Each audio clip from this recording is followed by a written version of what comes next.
Sango ya Congo Kinshasa wa pepa ingal revient longa une fois de plus na il sous liboso na bino na zana abesho le pona komeka kosala les analyses par rapport ya réalité za koleka na politique. Bonjour mon amboka. Bonjour papa journaliste Elonga, bonjour na ba congolais parce que congolais a solo il faut azalaka na kacha IDPS. Oze ba papa Elonga nzambe tanga sali mokili oyo azako tinda sauver moko. Makamba ba sauver bani banda ba Moïse. Amoni que peuple ya Israël azonyo koma na bowumbu na Égypte. Alobaki na tindi ba sauveté. Mais na tindi sauver c'était Moïse. Également pour la République démocratique du Congo. Ba parti Emery Lumumba baleka, ba Joseph Kasavubu baleka, ba Mobutu baleka. Mais tant Tshisekedi wa Mulumba tango ekoki nzamba lobi que voici mon serviteur pour aller délivrer dans la République démocratique du Congo.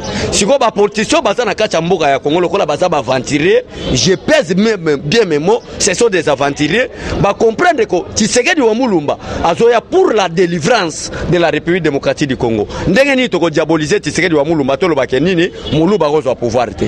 Ozolanda papa nanga diabolisation ba yaki na ngongo la peuple congolais fongola misu bakonya tabino lokola bakayansa Mulumba kozwa pouvoir te. Pona nini? Po ba yebi que les autres politiciens sont des aventuriers tango mutu a seria kokota et kozala pratiquement impossible un aventurier azwa poste ministériel. Preuve à la point nazolo bela bino soki nazala ki kasaye bino bato bo internaute boninga bolo banini bakasaye bazala ka bo pona ko sela bato naza mutu abandundu ndeko ya Adolphe Muzitu na boy ko lobake naza ndeko Martin Fayulu parce que ngamoko mutu abandundu naza na ba doute pona nationalité na ye ozomona naza na ba doute ebele parce que na yebi territoire na été mais Martin nani Adolphe Muzitu na mona ya sala ba geste ba kota ba gungu ya mwana bige na ndeko na ye ponga naza mutu ijofa mutu abandundu bino bandeko na abandundu mutu lokola Adolphe Muzitu était le premier ministre nommé par ordonnance signé par Joseph Kabila asale le binoni les lois même le bino tribalisme bombomi bandeko na bino akasai na kata kikwit soit disant que azamuta Félix Tshisekedi or que tout Muluba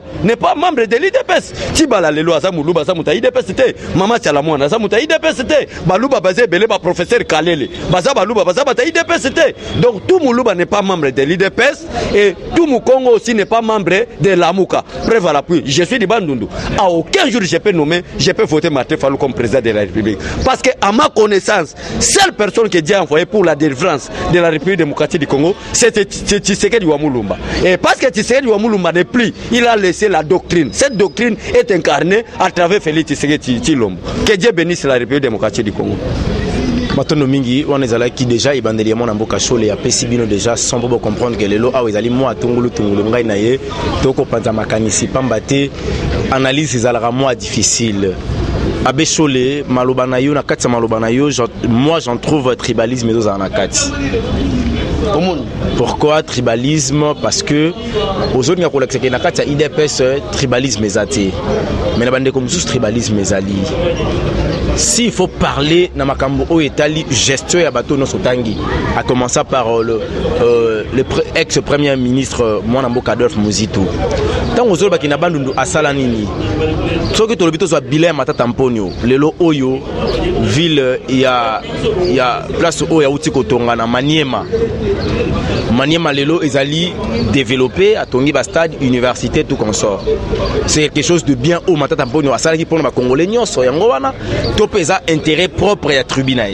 Te matata ponyo si on peut compter des voleurs na génération na biso pour ezana bato peuple congolais babanda IDPS na 82 toyebi malamu mais biso nouvelle génération ngana koti IDPS na 2003 donc naza quand même une expérience politique ce que ezana ba premier ministre ba détruire mboka il y a deux c'est Adolphe Muzitu na matata ponyo voilà tant on le matata mais so OK na mboka matata au monde que matata sala musala pourquoi est-ce que tu accuses Muzitu que osala ki lokote na mboka na yo soka le baka sala lokola matata et ngaki comme sous condamnation te oyebi bien que na seri balunda bululu basa na mboka oyo matata ponyo azaki considéré comme un Rwandais.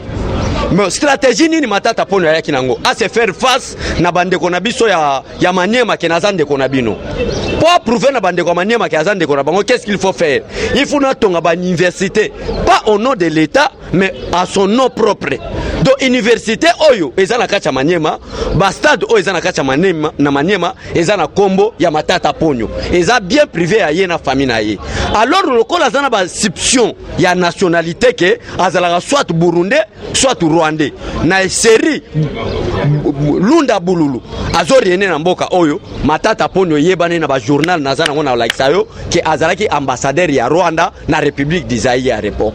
Mais comment est-ce que quelqu'un qui était l'ambassadeur du Rwanda na République d'Isaïe peut devenir premier ministre?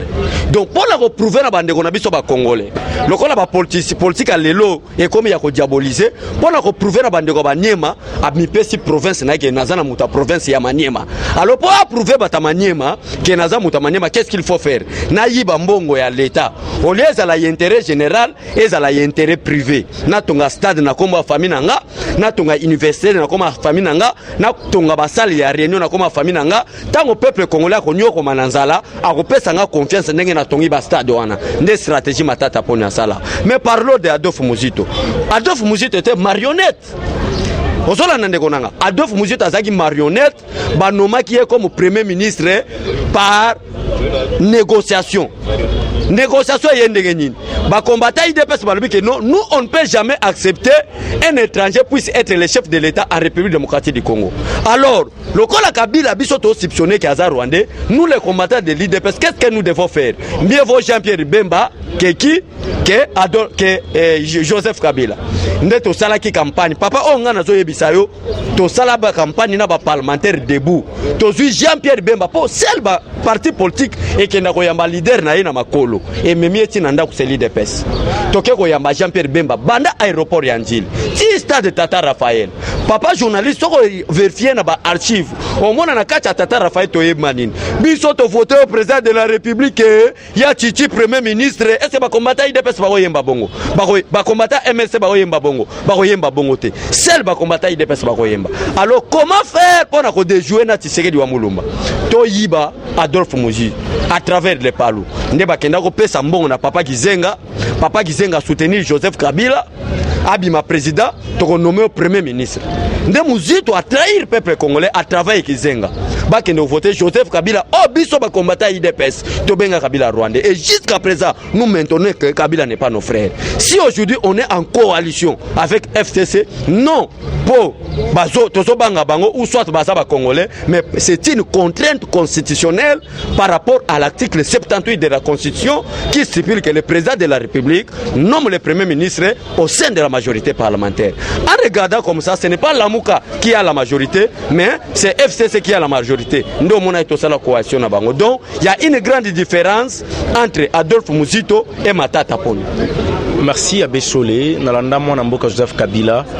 Ngana benga rabano soba na mboka parce que les lois azali na kati mboka na biso plus de 19 ans. Et je sais pas ce que parce que Koza déjà au sommet mboka c'est qu'azala qui déjà attribué dans une nationalité congolaise. To reçu ma nationalité après na relaxa oti na kati cash to sala banaliser zapi na bato bazana deux nationalités et bazaba responsable na mboka oyo et to lukato ba cause na source ezala kinini et qu'est-ce qu'il faut faire pour sauvegarder ce pays par rapport ya ba étranger et pe kopé ça na mboka isika na bango ya ko travailler d'une manière concrète. Voilà. Kabila lobina liloba ya suka était bilan na ezala ki positif sauf que il n'a pas pu changer peuple congolais sur le plan ya mental. Na meki ko fanda dans la nuit, j'essaie un peu de réfléchir par rapport au mot. Na monique il n'a pas vraiment tort par rapport ya ko changer peuple congolais. Alobi peuple congolais o yakutaki ya Zaïrois. Ko ya congolais et ya meki ko zoyer. Il n'a pas arrivé. Donc mentalité peuple congolais est le même. Donc les lois à bazu Jésus-Christ nengi olobaka Félix Akei tout consort bazu Yesu bache awa Abraham premier ministre ba récupérer ba Josué ba Moïse bache bango ba sénateur congolais soka changer mentalité te Congo et bongati. Qu'est-ce que tu dis? En tout cas Joseph Kabila so alobi bonga za aventurier. Ah Cholé. Je pèse bien mes mots. D'accord, vas-y. Na série ya Mobutu Kasai azolongwa Kasai ayeba ndundu toza bomoko ndeko na biso bandundu ndeko na biso Kasai bandundu alongwa keke Équateur ba bien c'est notre Congolais. Balkanisation babel vyaza ko préparer banda 1960 et Simba tene époque Mobutu. Mais linga ke Simba na série Joseph Kabila. C'est Joseph Kabila qui a pouvoir nous diviser. Tant je n'ai pas réussi la mentalité du peuple congolais. En d'autres termes, Kabila voulait dire que non, je n'ai pas réussi à changer la constitution. Parce qu'il n'avait pas l'amour d'organiser les élections en 2016. Ce que Joseph Kabila wana alobi yango après 2016. Parce que Azaki n'a pas intention, n'a pas calendrier peuple congolais bimaki, il y a 2000 Joseph Kabila au pouvoir jusqu'à 2030 et bimaki déjà. Que Arotika pouvoir. Mais elle a monique et Tshisekedi a réveillé mentalité à Batou. Oui, au sein du peuple congolais il y a des erreurs, mais pas de mentalité. Non, erreur irréparable. Il y a des défauts, s'il vous plaît. Oui, défaut, défaut vraiment ça. Tout le défaut, erreur. Parce que excusez, les erreurs. Il faut qu'on ait comme un niveau comme un amir et Pekisami Kosu Bananzela. Est-ce qu'il y a des erreurs? Bon, on a défendu le peuple congolais dans le Bénin. Partout dans le monde, to comme à pototé. Mais n'est-ce que kaka et ça n'a pas de toilettes publiques. Kabila a construit combien de toilettes publiques pour que le peuple a sous-battu? Imaginez-vous, papa, moi je suis habitant de Mumbele. Na longo de Mumbele, type dans toilettes publiques exactes. Masube Kanginga. Na suba na bilamba? Non, il n'a pas construit les toilettes publiques. Yango Zomonake, président de la République à Lobinin, président de la République à Lobi-Boenini, vaincre la pauvreté. Pour vaincre la pauvreté, c'est d'abord l'homme congolais. Je vais utiliser l'homme congolais. Lelo Oyo, peuple congolais. Moussa les Osale Mana Congo Kinshasa. Ce n'est pas les Chinois, ni les Japonais. C'est le peuple congolais. Félix Tshisekedi a valorisé bien ça na peuple congolais. Alors que nazo bimisa mbongo bo bongisa babalabala, bo tonga ba toilette publique, bo nazo financer bino. Po nanini? Po soki bino bo BBC ezamboka na bino moko. Mais Joseph Kabila zo kende wapi? Joseph Kabila zo kende Chine. Joseph Kabila zo kende Japon. Tala lelo makambasa le biso. Ya président de la République papa, mboka lelo se poser question. Mboka lelo eza na ba poubelle po nanini? Pour Joseph Kabila, a tiré une place au bois à basalité. Mais le président de la République Félix Tshisekedi a coaché Albini. Te, bana lemba. Tala, nazo bongisi la bino place à Kochaba poubelle, boboka basalité. Mboka comme propre, c'est ça le problème.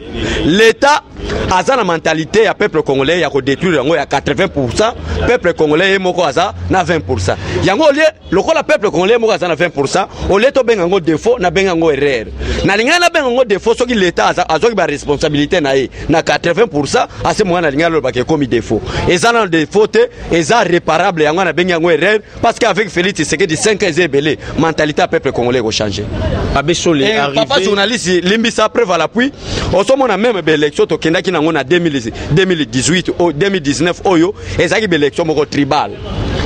Lelo à travers ba message na biso na ba réseaux sociaux na ba chaîne locale aba le tribalisme. Le peuple nous a comme comprendre que non Jean-Pierre Bemba, Martin Fayulu, Moïse Katumbi, l'association de Lamuka c'est une association des aventuriers des escrocs. Ba comme comprendre que l'idéologie est dans maboka Félix Tshisekedi. Ozolanda papa. Pourquoi peuple a comprendre? Pour tozo lancer ba vidéo. Peuple congolais, Muluba zande konayo. Muluba Mungala zande konayo. Mungala Mutakatanga zande konayo. Mutakatanga Mutasidi Kivu zande konayo. Ba comprendre que non par rapport à la constitution actuelle ils ont composé que tout ça 26 provinces. Et papa journaliste, on ne peut pas parler de la République démocratique du Congo sans citer les noms d'Ibandundu. On ne peut pas parler de la République démocratique du Congo sans citer l'Équateur, les Bas-Congo, les Kasaï, les Nord Kivu, les Sud Kivu. On l'appelle la République démocratique du Congo parce qu'il y a l'ensemble de tous les 26 provinces. Alors, nous devons nous respecter. Tout considérer Bandeko Kasaï, Bandeko Nabiso. Lamuka Zago lance un message Bazui pour détruire l'IDPS, pour détruire la lutte de Tshisekedi, l'envoyé de Dieu. Qu'est-ce qu'il faut faire? Bazui Jean-Pierre Bemba en Équateur.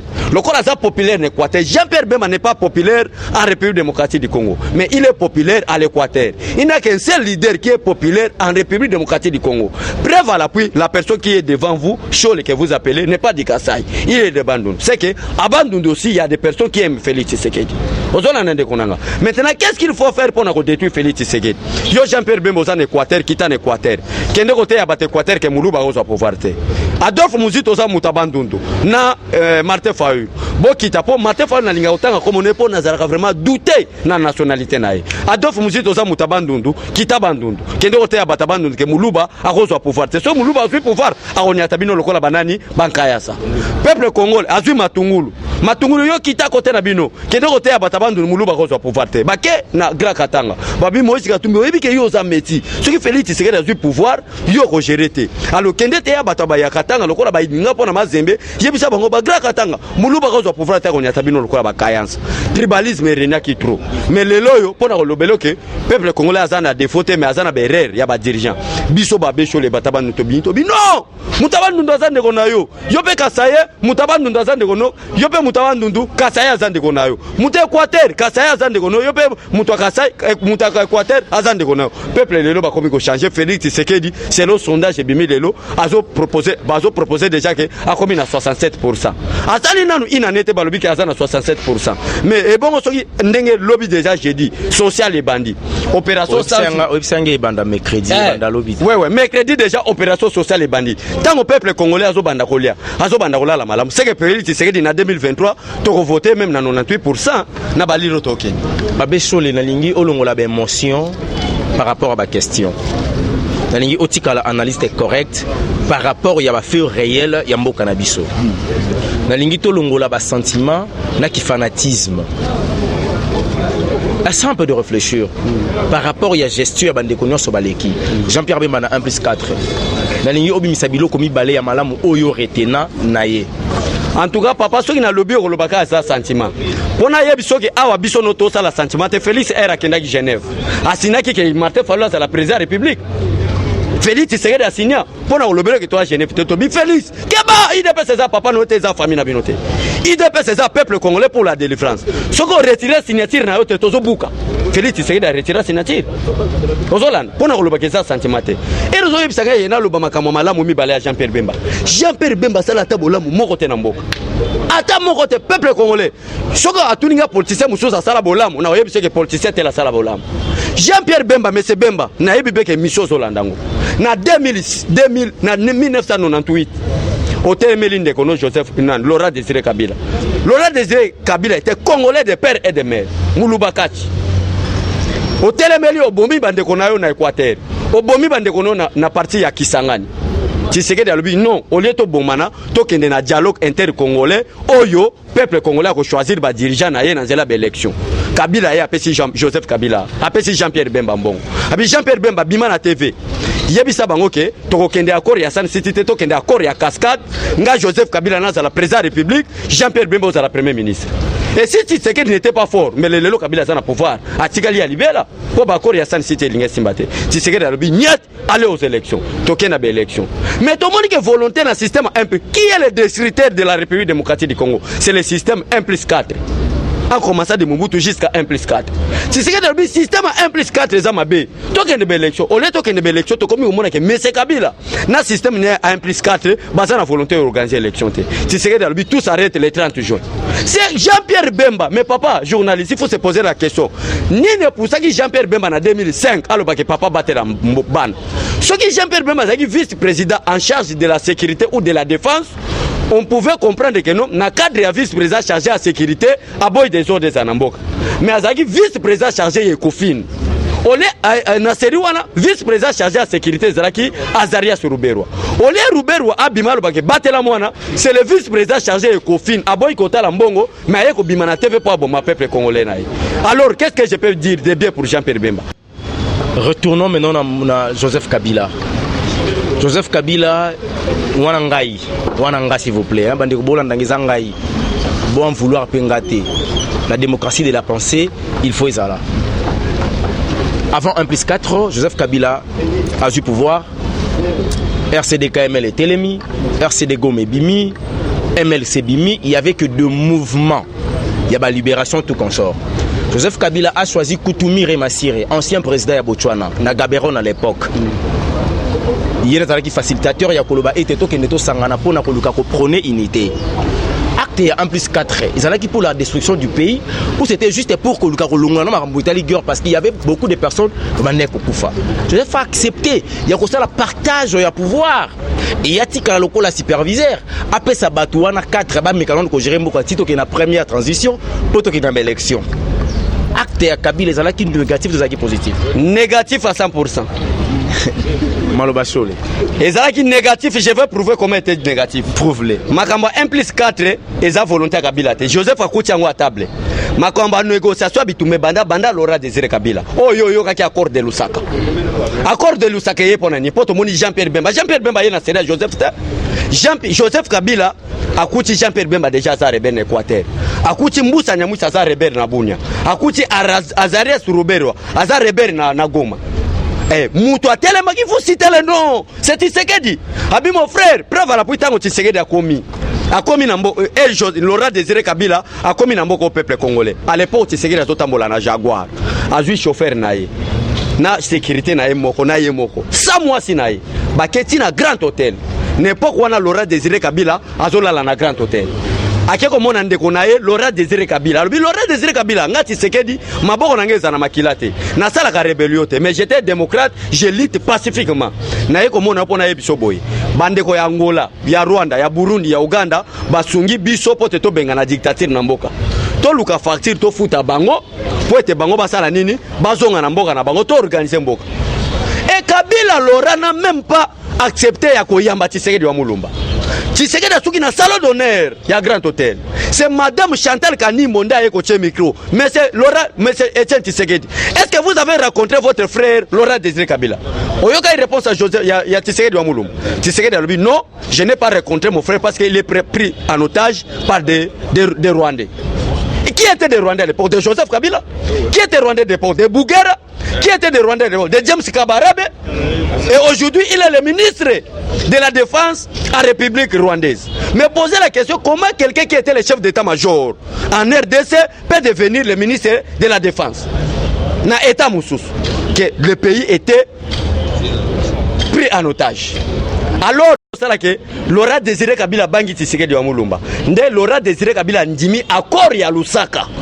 Accord ya Lusaka ezako lobanini. Peuple ye moko ape sa pouvoir na muto ya lingi. Tango Laurent Désiré Kabila zongi atangi ba texte malama comprendre. Il n'y a qu'un seul leader en République démocratique du Congo, c'est Tshisekedi wa Mulumba. Et à l'époque Laurent Désiré Kabila, directeur ya cabinet na ye Zaki Eroja Abdoulaye. Asalaki émission wana ya kolobake l'accord de Lusaka a failli na simane Zaki papa Eroja Abdoulaye. Accord resili.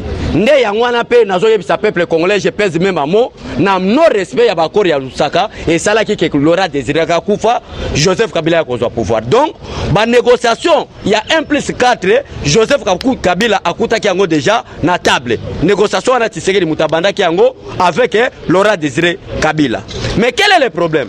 Tango Kabila commis papa journaliste er nazolo bake négociation wana c'est négatif avec Joseph Kabila. Kabila zako lukaba tête à aventurier pour diviser la République. Parce que tant qu'on a un système 1+4, l'opposition armée, parce que Jean-Pierre Bemba à l'époque était l'opposition armée, à ce qui pose. Et l'opposition civile était qui? C'est l'IDPS. C'est l'IDPS. Mais pourquoi Tshisekedi a le pouvoir? Baké ko sala association aventurier pour pas sa poste ya Tshisekedi wa Mulumba na maboko ya Arthur Zaidi Ngoma. C'était pour détruire la République yango na biki no négociation na ezaki négatif. Et deuxièmement, beaucoup comprendre que après la négociation il y a 1+4. Tolobaki que peuple yemoko akobanda kopesa pouvoir na muto ya lingi. C'est le même exposé des motifs ya constitution. Mais tant on comme en 2005, tout le monde qui Kabila c'est la constitution. Il y a 100 sites au ça qui est négociation et ça qui est élection ça en 2006 mais ça en 2005 le 30 juin. Mais tout ça comme en janvier 2005, tout le monde a campagne organisation, il y a commission électorale nationale indépendante. Et ça Tshisekedi a bimi na TV. Alors le collaboration na volonté, il y a qu'organiser l'élection, tout s'arrête le 30 juin. Baso vertige mutabima na TV na uti ko loba émission no ka sikoyo Jean-Pierre Bemba alui papa batela bana et biso to kondima ke 1+4 ezala ki pour l'intérêt à peuple congolais. Non, 1+4 était monstre de 5 têtes. Joseph Kabila première tête, Jean-Pierre Bemba, Arthur Zaidi Ngoma, Erodia Abdoulaye Ndombasi, qui encore? Et Zaidi Ngoma les autres là. C'était un monstre à 5 têtes. Et leur mission était quoi? Balkaniser la République démocratique du Congo. Si Tshisekedi n'était pas là, mais le Congo ezalaki elinga ki ezala balkaniser. Pona ko lobaki analyse wana biso to soli wana ezamalamu bila 1+4 ezaki négatif. Matono mingi tozo dernière analyse potochité pambate télévision za Lingonga.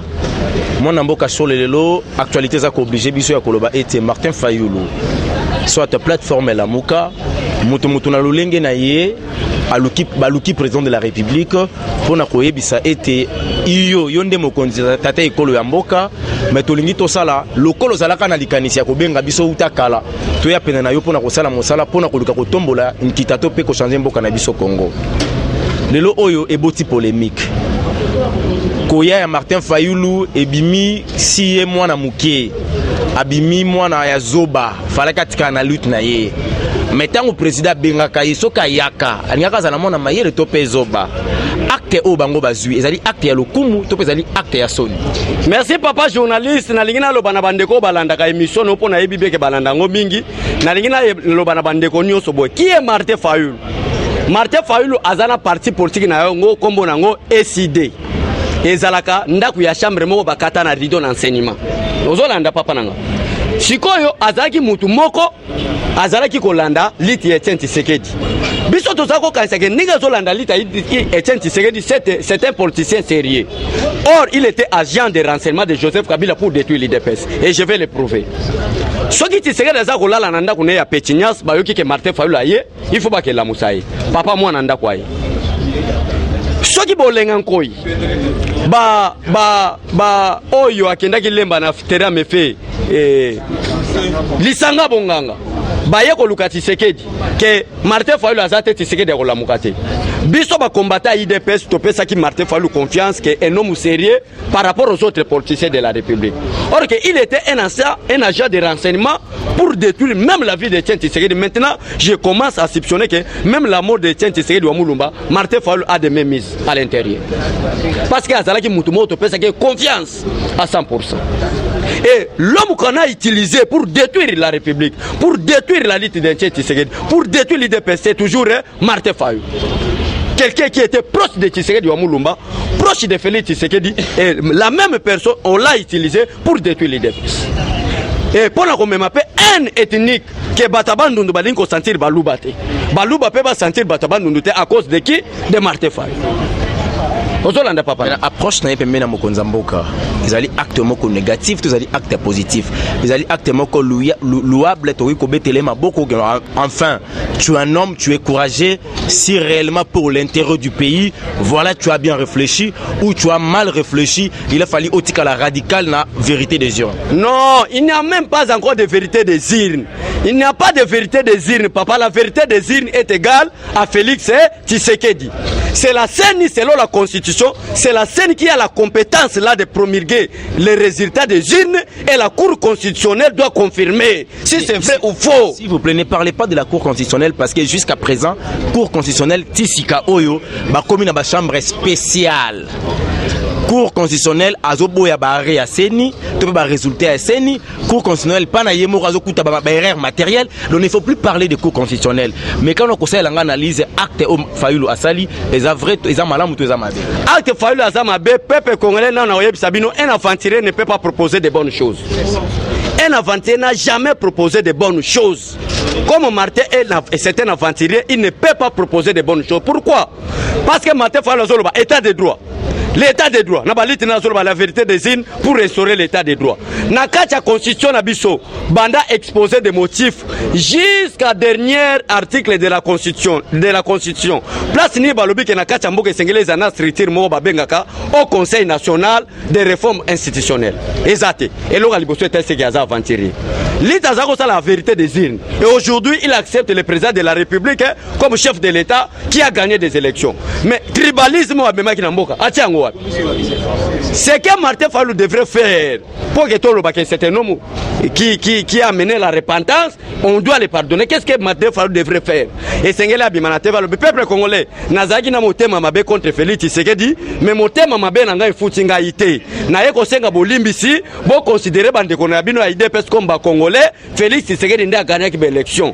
À ce moment-là, biso ba combattre to linga to ba que Félix Tshisekedi atika biso l'amour du Congo et du Congolais. Lokola sengi bolimbisi senga nini bengaye.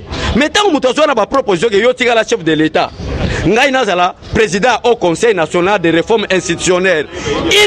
Une structure qui n'existe pas dans la constitution nabiso, c'est que la personne en question continue toujours à être un aventurier. Moïse Katumbi a approché mokonza mboka tata ekolo na mboka Zambi. Koyela ye makanisi ya kozala pene na ye pona ko travailler. Maloba ya mokonzi ya mboka tata ekolo Félix Antoine Tshisekedi Tshilombo ezali ete je vais travailler avec une opposition responsable, moi-même na ko accompagner bango. Mais quand on nous koyeba ko bimisa biso ba élément ezali ko constituer une opposition responsable. Une opposition responsable, premièrement, il faut être d'abord congolais de père et de mère. pour parler d'abord de l'opposition, il faut être d'abord un Congolais d'origine, c'est-à-dire des pères et des mères. Dès que vous êtes des pères juifs, des mères congolais, c'est ce que vous êtes un aventurier. Vous venez pour vos intérêts propres. Tant qu'on Félix Tshisekedi a lobby juif azate, mais Moïse Katumbi a sa métite. Yo papa journaliste loba na TV avec Moïse Katumbi a sa métite. Oyebi ba condition ni mutabota maka métier. Po mutabota ma métier sengeli papa za la mundele, mama mutu mwindu. Uswat mama za mundele, papa mutu mwindu. Boyebi sa Moïse Katumbi to tali personnage za métier. Zolo. Hein? Même Zolo so tali bien. O mona ki aza mutu moko taba juif, même koloba. Tala lingala naï. Ozolan. Alors Félix Tshisekedi ne peut pas accepter quelqu'un qui est de 50-50 être l'opposant principal. Parce que c'est le modèle de la constitution abisso, opposant principal à na même pied d'égalité comme un premier ministre. Alors ça on ne peut pas accepter. Mais quand même quand on a la constitution de la République, ezako pesa Moutabi ma opposant principal tant azali na majorité soit ba député pe ebelé na niveau assemblée nationale. C'est rassemblement dans un ba député belé. Boyoko boya za la porte-parole opposition comment? Na boyité, na lobby boy. Martin Fayulu la koyana ba identité na yé. Selon la constitution et aussi que je suis congolais et je suis membre il y a G7. Pour plateforme Neneza Komboni Nissous. G7 non. Ensemble pour les changements. Alobi naza moko et ensemble pour les changements. Nazali naba député belé, pe nazali congolais. Alors na lingina koma opposition principale pour na contribuer na développement. Bon biso tokotala. Est-ce que congolais? OK, aza congolais. Azana ba député belé. OK. Et deuxièmement, eroso bisangeke ensemble pour les changements, ils ba député belé. Et sengeli ya sala non. Ezaka kayete. Ensemble pour les changements na ba député na bango. Ba komona ke muto aza capable ko bossa na teke mende aleka na TV alobi ke Moïse Katumbi aza incompétent. Pourquoi? Au lieu le président juge a condamné nga azol ba ke procureur ndé mutasa nini a condamné nga. Mais d'abimana ba TV ne pas non, un procureur ne peut pas condamner, c'est le juge président qui condamne. Au moins berer wana so pesa mon opposition, c'est grave. Alors biso to lobi boy, il n'existe pas de l'opposition au Congo. Jean-Pierre Bemba ça va? Non, Jean-Pierre Bemba, vous savez les erreurs de Jean-Pierre Bemba, c'est plus grave plus que Moïse Katumbi et Martin Fayulu. C'est plus grave même. Ozola na mama papa nanga. Mbusa Nyamwisi. Mbusa Nyamwisi non, c'est un escroc, un sanguinaire. Yangwa biso to lobi boy, to moni ke na lamuka il n'y a pas d'opposant. Qu'est-ce qu'il faut faire? Les parlementaires debout de l'IDPS restent l'opposant du président Félix Tshisekedi. Pourquoi? Parce qu'ils ont prouvé que ce sont des opposants. Comment? Bah moni ke Assemblée nationale sali Moussala Malamoute. Parce que Moussala et Assemblée nationale ils ont défini par rapport à l'article 100 de la Constitution. Balobini, Assemblée nationale ronne za ko voter ba loi. Assemblée nationale ronne za ko contrôler le gouvernement. Assemblée nationale ronne za ko contrôler ba entreprise publique. Mais tout le monde qui batiki rôle na bango ils ont défini par la Constitution, ba bani ko contrôler l'ordonnance signée par le président de la République. Bon opposant Tshisekedi balobini balobi to bima na balabala. To yebi sa Assemblée nationale bazonga selon la Constitution. To bima na balabala. Ba senga ba bolimbisi. Ole musala opposition sala basalité. Ba parlementaire debout basali nini? Basali yangonde yango to bi non. Opposition kufi ba parlementaire debout, ba tigali opposant, il y a président Félix Tshisekedi. Eza régi le numéro 1 il y a président il y a parlementaire de Bounionso. Oya kokende ko signer soit ko za la responsable ndenani. Nde yango na toza na réunion le lopo to bimisa responsable. Seulement nous Te toza na réunion mikolo nyo toza na ba réunion na ko bima responsable. Il y a opposition. Il y a opposition, il y a kati ba parlementaire debout. Poto moni na lamuka ba koteka mboka. Eza plateforme wana ba opposition. Toza ba membre IDPS mais ba opposant président. Parce que l'IDPS ce n'est pas le pouvoir, c'est lui qui est au pouvoir, c'est un individu Félix Tshisekedi. Mais l'IDPS c'est plusieurs personnes. Ba to bandundu, ba takasai baza. Nde to sangani ba parlementaire neni to za ba opposant. Le to na réunion il y a 10 jours et aussi la peut-être semaine prochaine pour to bimisana na ko za la principale opposant Félix Tshisekedi soki asale to bimisi na bala. To bimisi bato na bala. Mais to tika ngona la muka te parce que la muka ko teka mboka. D'ailleurs, ezomona composante moko. Ezomona association moko. Ba métier batondi na kati, ce n'est pas pour l'intérêt du peuple congolais. Tango Moïse Katumbi azol ba ke bo pesa nga banque centrale. Tango Martin Fayulu azol ba ke bo pesa nga au Conseil national pour les réformes des institutions. Tango zomona Mbusa Nyamwisi alobike na comme gouverneur ya Nord Kivu. Ozolanda Bemba azol ba ke bo pesa nga banque centrale. Bon opposition ba otikela na nenda comprendre que non baza ba aventurer ba eko luka mbongo po talaka Bemba sali 10 ans na prison. Mbongo nyoso mindele ba fibi. Azana posa tondi sali susu. Yanga tolobike non bo opposer Tshisekedi baza la bateau ba ko sunga Félix Tshisekedi. C'est le bateau ba ko sunga Félix Tshisekedi ça ba parlementaire debout. Nde biso to se constituer opposant ya Félix Tshisekedi pour to ça l'opposition position moko noble na kati mboka. Voilà, on touche déjà à la fin. Je dis un grand merci à Bandeko sur Balanda Kibiso. Pourquoi pas na Becho les Oyo Azalaki Liboso na Biso na micro pour na komeka ko panza penza makanisi pambate botuna ki mo mituna sur les un dernier mot pour to citer na Biso. Bana mboka, en tout cas merci na bino Bolanda ke émission mingi soki ba question numéro na Biso ezali plus 243 82 0320 142 plus 243 82 0320 142. Lilo bananga suka ezaboy. Banda 1960 jusqu'à 65. Mboka na biso ezalaki plus développé que l'Afrique du Sud. Tozalaki na même vie sociale na Chine, tozalaki na même vie sociale na Canada, na Corée du Nord. Lelo bo se poser question bozali banda mboka ndenge biso to kita Afrique du Sud ale kabiso Chine comme même pays permanent qui a Conseil à sécurité des Nations Unies. C'est qu'il y a un problème. Quel est le problème? C'est le problème d'hommes.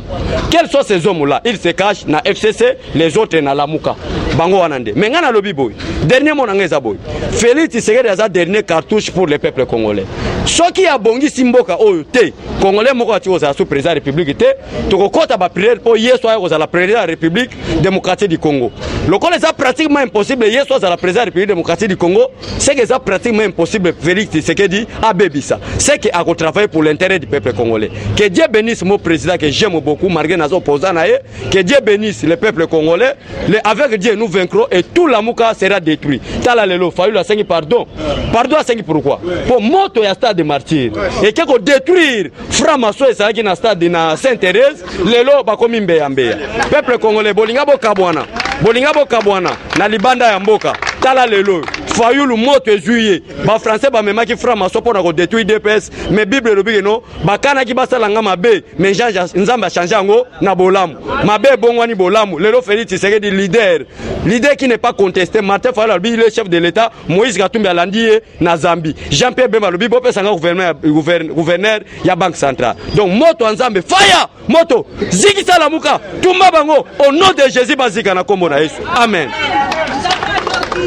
Amen. Maloba ya mwana mboka abeshole to komi na suka ba nyonso bolanda kibiso. Je pense que bo sepela ki vraiment na émission to komi penza na suka bande ko bengaka nde bobengaka boko makaka ndenge boko maka oyo ezali rubrique ya sikato sali shole na micro ya sango ya Congo. Ngana bino to monani à la prochaine. Nzambe apambola yonde konanga tu étais derrière la caméra pour nous aider soki yote mais évite de ngato suka wa ngame pesa papa cameraman na biso merci na lingio mingi na mo vraiment zana idéologie Tshisekedi mon ani merci. Merci, bye bye.